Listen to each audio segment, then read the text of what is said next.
Hello everyone.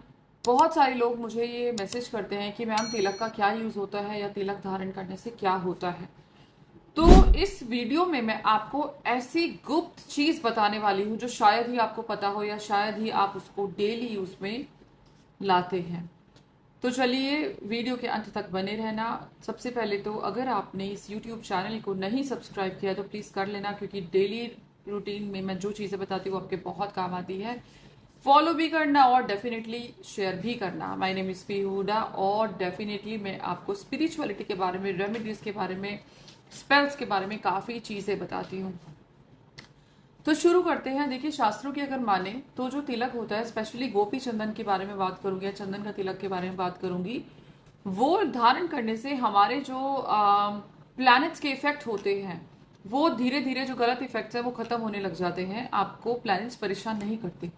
कहा जाता है कि दिन की शुरुआत यानी कि नहा धोने के बाद आपको तिलक जरूर धारण करना चाहिए।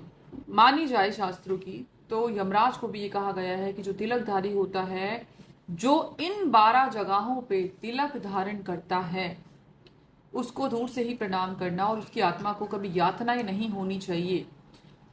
तो एक और चीज इंपॉर्टेंट है जो मैं आपको बताना चाहती हूँ कि अगर आपके आसपास कोई तिलकधारी है जो तिलक धारण करना है, या आप भी तिलक धारण करते हो, तो एक चीज का ध्यान रखना कि आप किसी भी नकारात्मक ऊर्जा में नहीं जा सकते। ना ही किसी की बुराई करना अलाउड है और ना ही किसी की गलत संगत में जाना अलाउड है। इवन अगर आपके आसपास भी कोई ऐसा इंसान है जो कि तिलकधारी है, आप उसकी बुराई भी नहीं कर सकते। कुछ चीजें हैं, नियम से पालन करोगे तो डेफिनेटली लाइफ बहुत इजी और स्मूथ हो जाएगी। बात करते हैं तिलक कैसे धारण करते हैं।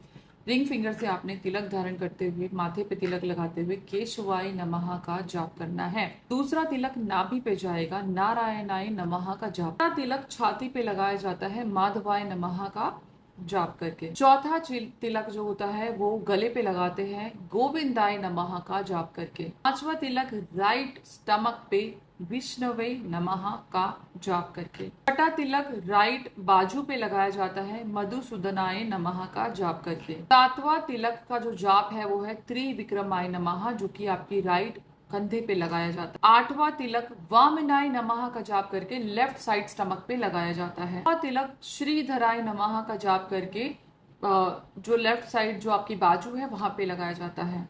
10वां तिलक ऋषि के शाय नमः का जाप करके आपकी लेफ्ट साइड जो कंधा है उस पे लगाया जाता है। 11वां तिलक आपकी बैक पे ऊपर की साइड यानी कि अपर बैक पे लगाया जाता है, पद्मनाय नमः का जाप करके।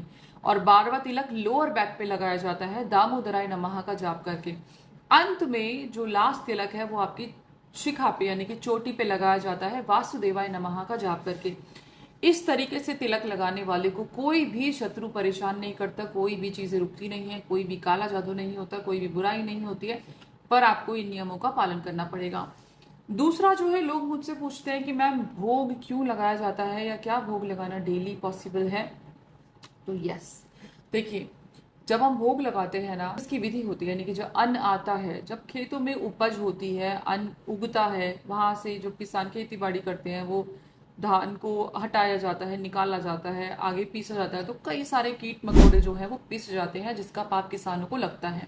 और किसान डेफिनेटली हमारे लिए, समाज के लिए, देश के लिए ही कर रहे हैं ना, पृथ्वी के लिए कर रहे हैं।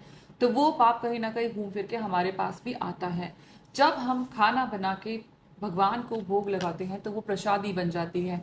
और प्रसाद, जब वही प्रसाद हम बाकी बचे हुए खाने में, मतलब बाकी खाने में जब उसको मिक्स करते हैं, तो पूरा का पूरा खाना भोग के रूप में परिवर्तित हो जाता है। और वो जो भोग है वो उस पाप को हटा देता है, और उस भोग को ग्रहण करने से कोई भी पाप, आपको खाने वाला जो पाप है वो नहीं लगता।